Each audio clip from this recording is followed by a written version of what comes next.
Hi, I'm Joshua, and I'm an INTP. And first and foremost, I would like to say thank you for viewing this video. In this video, I will talk about something that I think is relevant to American culture, and that is the topic of success and the instrumentation of external rewards and gains in our society and influencing people's motivational behaviors and motivational patterns, and also our self-appraisal by way of our external rewards. Now, I will say I am an introverted thinker, so I may have a bias towards, no, I don't think I may have a bias, but I do have a bias towards intrinsic motivation and intrinsic rewards versus extrinsic ones. And I will say on offset, or at least first set, that allow me to make a case for the practicality and the pragmatism of external rewards, so one will understand that I am at the very least trying to have the most equimonious and reasonable view and picture I can have of externality versus internality of things and its relationship to success. And first, I would say that to be in a Western society and to be in America, it is one's primary role in society to generate value and bring value to a marketplace. It is a thing that will get you a job, and it is a thing that will bring you the most amount of security one could possibly have and drum up in a Western society. And it's the thing, and for that reason, it's for those reasons, success and monetary success and external success are the most pertinent and prominent things that individuals in our society drive towards. Even the most introverted of individuals, I find, other INTPs, while I'm taking my physics classes, I run into several people who are either INTPs or INTJs, and they're engineers, and the thing that they talk about is the $60,000 to $100,000 a year they'll be making as a mechanical or electrical engineer. And it drives even the most introverted of types because there is such a great practical and pragmatic benefit from being highly successful in a monetary and external sense. In America, you do get a greater variety and options in terms of where you are allowed to live, if you have children, the type of schooling you can subject them to, and if you're a man, even in mate selection, as it's been statistically shown that women select a top from the top and across dominance hierarchies, and people who are at the top of the social ladder, essentially. And if you have a great deal of external gains, that would put you at the top of a dominance hierarchy and a social ladder in this American society. So, with that said, I think that there are plenty of benefits and rewards to pursuing extrinsic rewards and to being success driven.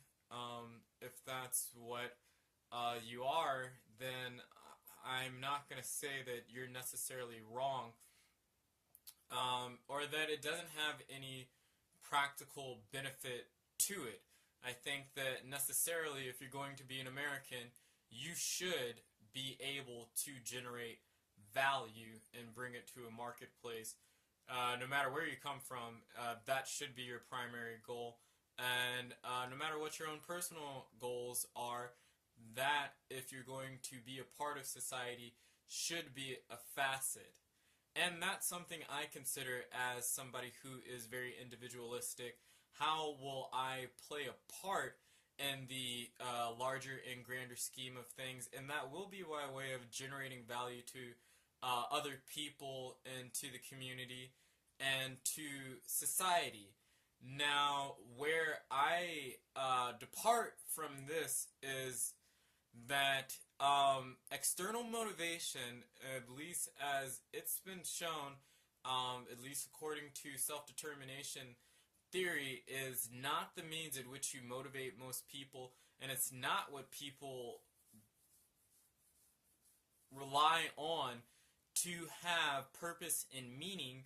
And I think if anybody's watched my channel long enough, they know that purpose and, I believe fundamentally that purpose and meaning mean more to people than external motivational schemes, whether it is from money or whether it is from social gain. Even the most extroverted of types, I think, per se, only will have the greatest external gain insofar as them bringing something to the external world or receiving things from the external world if their own self-interest, likes, and motivations are affirmed in themselves and correspondently affirmed in the environment. I think that there's an intrinsic piece to all individuals, whether introverted or extroverted, and I think that it is the intrinsic piece at which we derive the greatest amount of reward in terms of meaning and fulfillment. And it is primarily the factors of autonomy, mastery, and purpose that lead to the greatest amount of esteem for an individual, or the greatest amount of fulfillment, or meaning. Purpose and meaning aren't the same things in my book, or like in my thought. Purpose has to do with being relational and having a connection to something outside of yourself.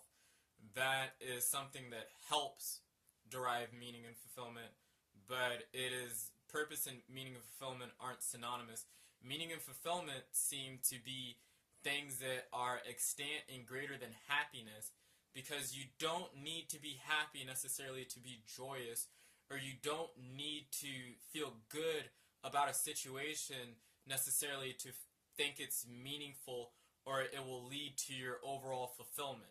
So, purpose, mastery, and autonomy are the main and primary driving factors in terms of self-determination, or just self-satisfaction, self-fulfillment, just meaning and fulfillment. A person needs meaning and fulfillment, and a person gets meaning and fulfillment from having intrinsic rewards being met. We like to see ourselves get better at things over time that we care about. We like to be self-directed in our work. To a certain extent, people vary in their need for autonomy. Some people are highly autonomous, such as myself. Some people need low-level forms of autonomy, insofar as most people like, statistically, choosing when they can come into work. And they like choosing what they will work on that day. Most people, most people, according to a Gallup poll, like that. And I think the statistic is 75%, so that's a good number. And that's typically in the corporate world or white-collar space. And small businesses, I don't think it's in lower-tier jobs. I don't think that they find that as a I think they even find that as a metric there. Most people would like to choose go figure, most people would like to choose when they come into work and what they work on. But it's a desire for autonomy, and most people have a desire for autonomy to a certain extent. Now, people also want purpose, obviously, and I said what purpose is, and I think mastery roughly has to do with people's levels of competence and what they're interested in and what they care about. We like to be competent at what we do. And it's by way of reading some of Cal Newport's work and seeing that people find meaningful job work in terms of the uh,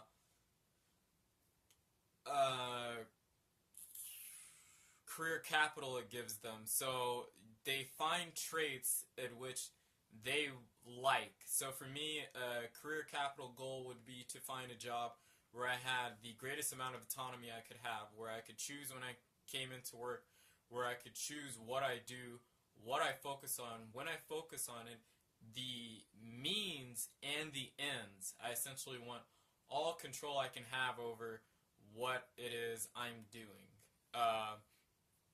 And so autonomy would be something that I would take whatever skills and rewards I got from being a stellar performer in the work world and transmuting or trading that over for greater autonomy in my job. Creativity is another thing. But what people essentially do, what career capital is that you achieve things in your job, then you find things that you really care about as a person. Autonomy would be one for me. Creativity would be one for me.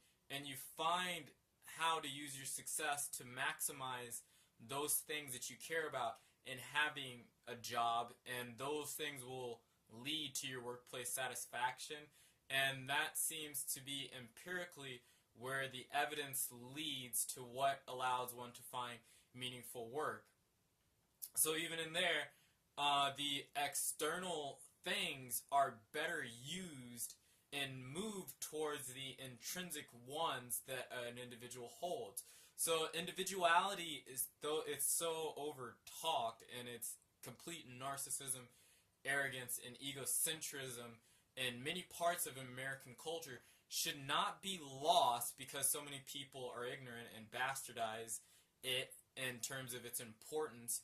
It should be something for one to remember in making conclusions about the utility of things. So oftentimes in an extrinsic motivated world, in a success motivated culture, the bottom line is what matters, and utility is what wins the day. It is extroverted thinking in some ways necessarily that reigns king and is dominant, and that obviously has its benefits and has its problems. But what I will say is that what the intrinsic world is made up of are not things of the bottom line and utility. I don't think that if anybody wants meaning or fulfillment, that their primary focus should be the bottom line in utility or any socially decided or deemed external metric. I don't think that at all.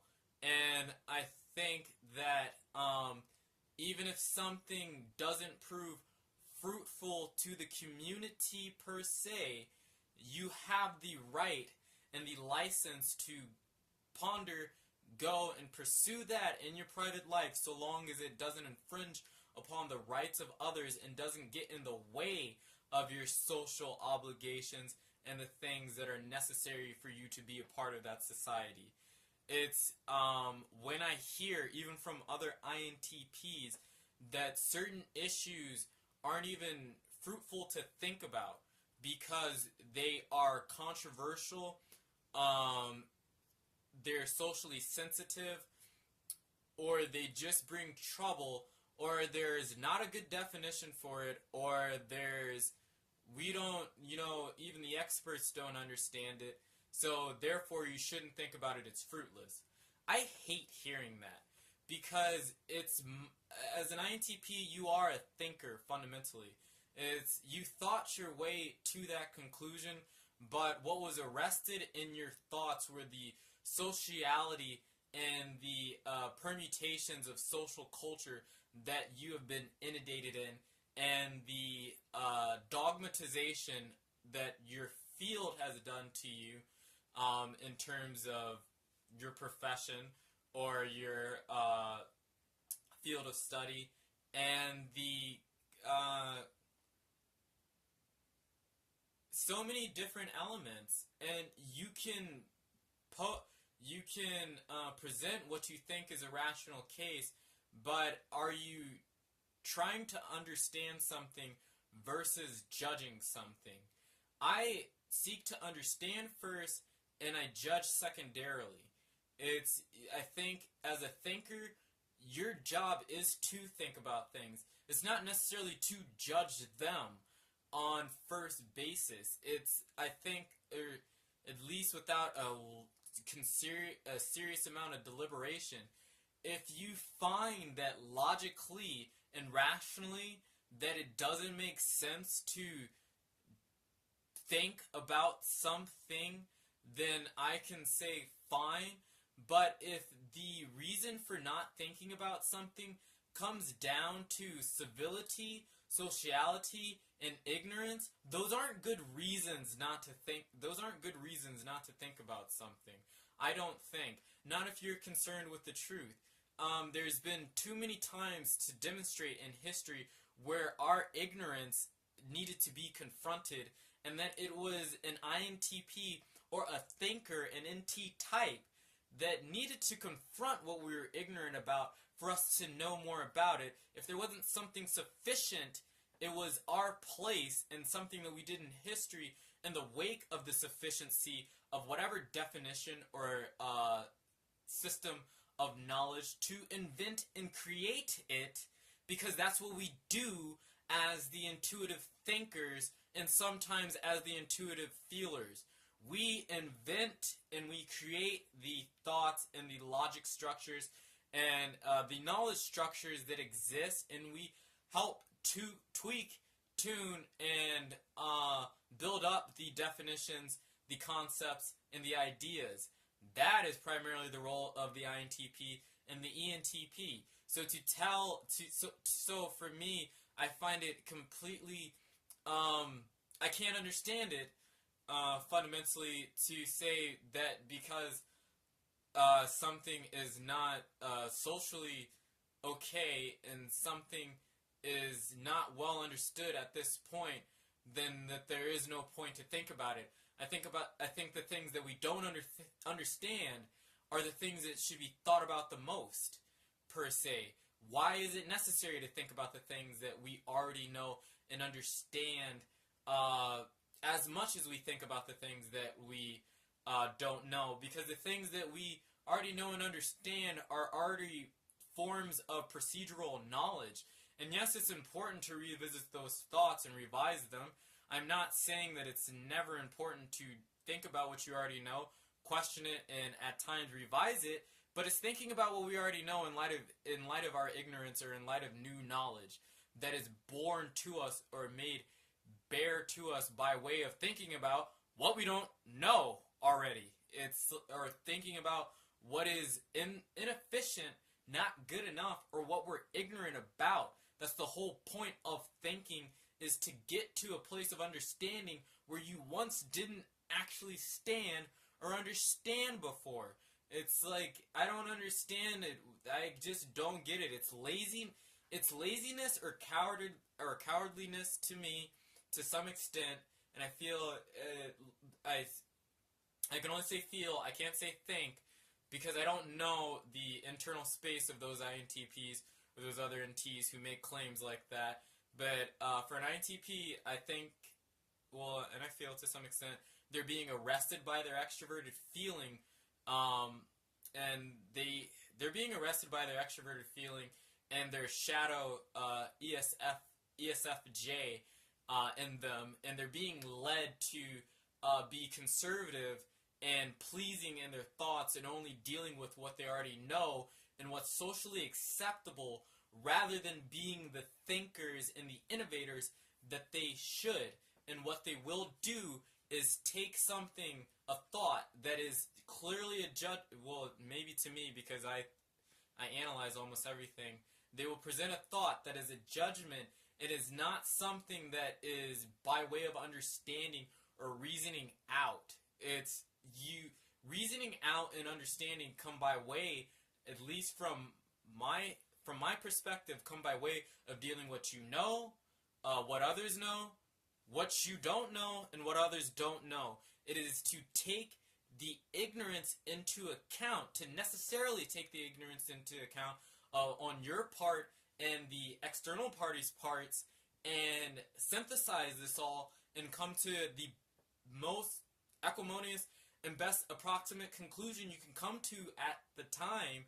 And it's not even to necessarily come to a conclusion, because a lot of the conclusions I come to are that it requires more deliberation, or it's not yet time to talk about this, or to say something about this, or I cannot rest the case on this yet, and there will be many ideas that I don't feel as if I have a sufficient answer for, or think I have a sufficient answer for, until probably 10 or 20 years down the line. People ask me questions all the time, and I say I don't know. And they will ask me, what do you mean you don't know? I mean that there's just not enough. There's just not I can't completely logic my way there, and I can't completely reason my way there, because the topic is a bit too complex, and empiricism hasn't made its way to being able to handle all of the issues.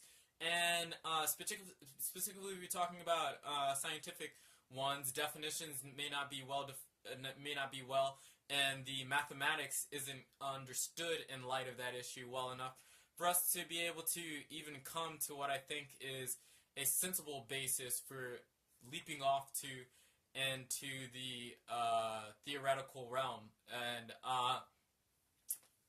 when I say I don't know, there's a lot behind me saying I don't know. But what I am acknowledging by saying I don't know is saying that things are complicated, and complexity shouldn't make one shy about thinking about things, nor should controversy, nor should ignorance. But it's just to say, hold them in their proper place, in their proper perspective. There are things to be accounted for, but they're not things that run the show. And I fundamentally want to bring life to situations, but for me, at bottom, truth takes precedence over public relation.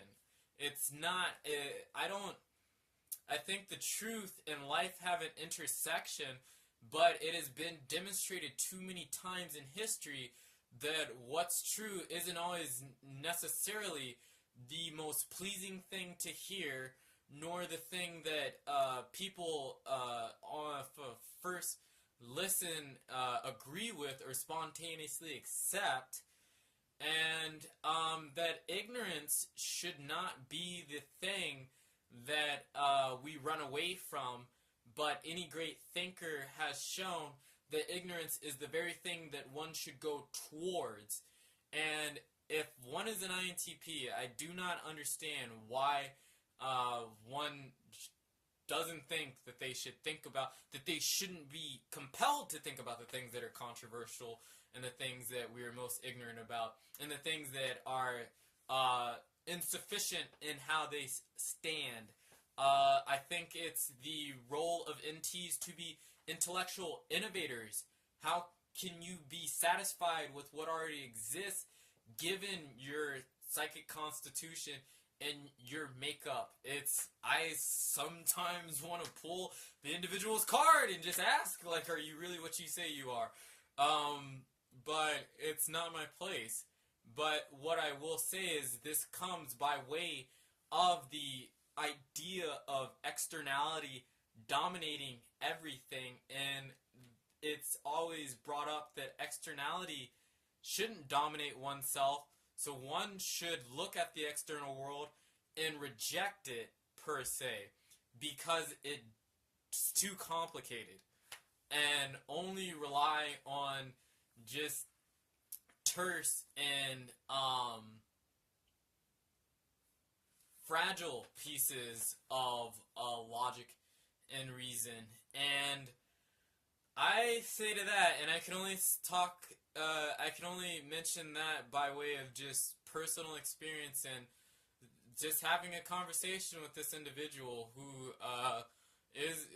says they're an INTP and they're an engineering major, and my physics class, and we had a conversation about something that led me to this, but I know it's something, and I see it is because of by way of the demands of the externality in America, and it's rejecting reality and passing it off as individualism is not a good, it's self-deception.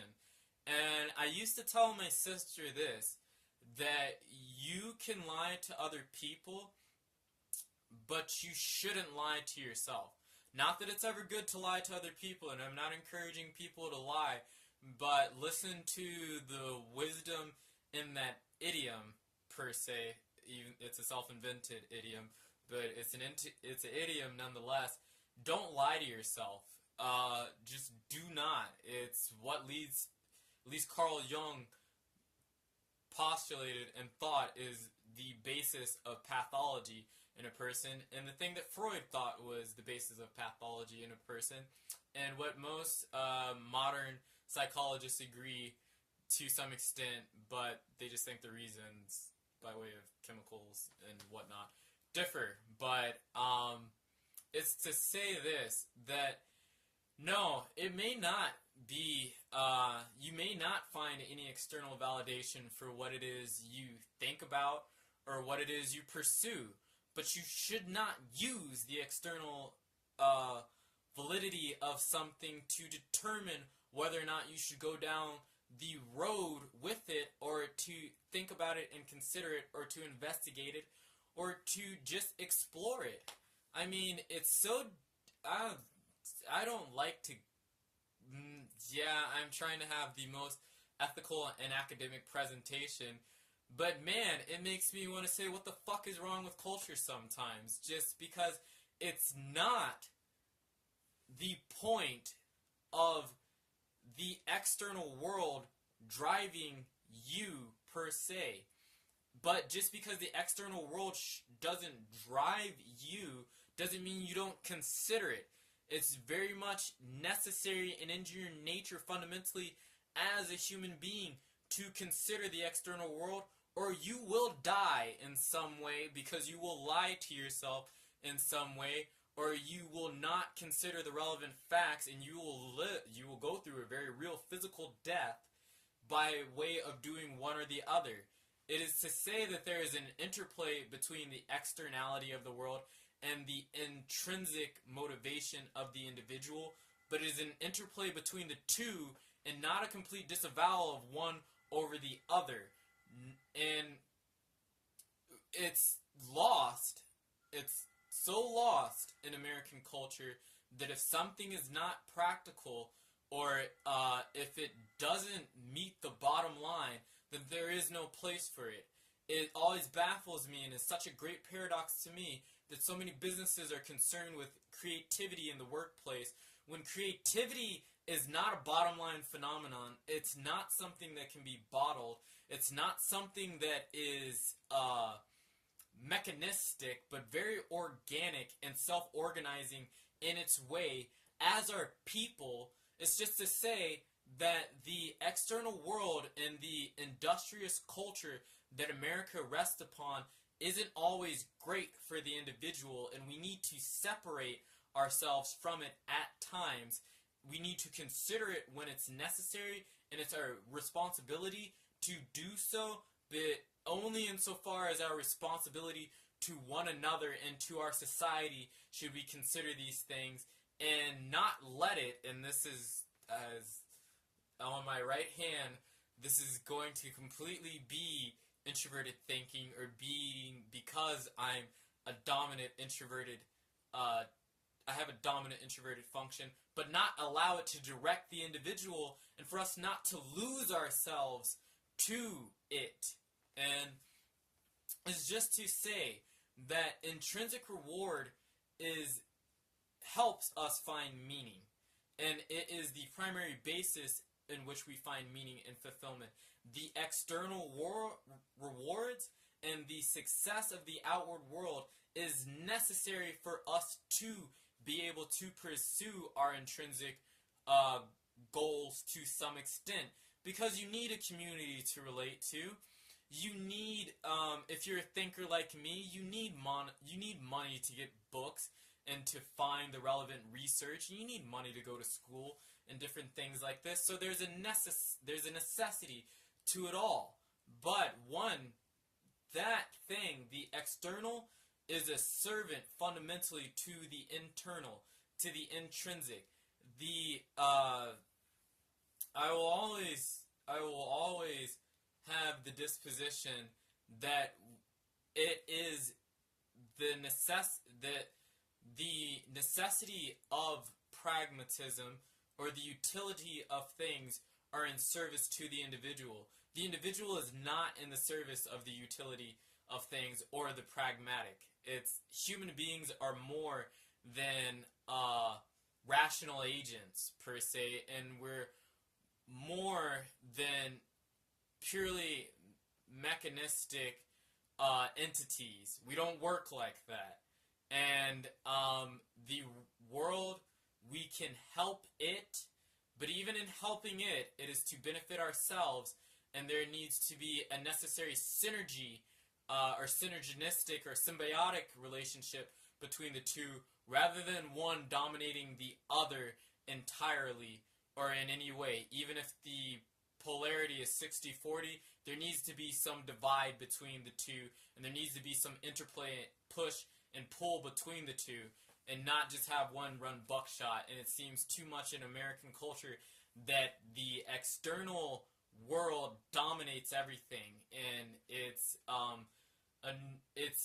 completely annoying and paradoxical when I hear the dogmatization and the thoughts and ideas of one who says that they're an INTP and is supposed to be the individual and the thinker first. I am a thinker first and everything else second. Yes, what I can think about can have benefit to the world, but the truth is what matters fundamentally, at least to me, and it's the intrinsic search and motivation for truth, and the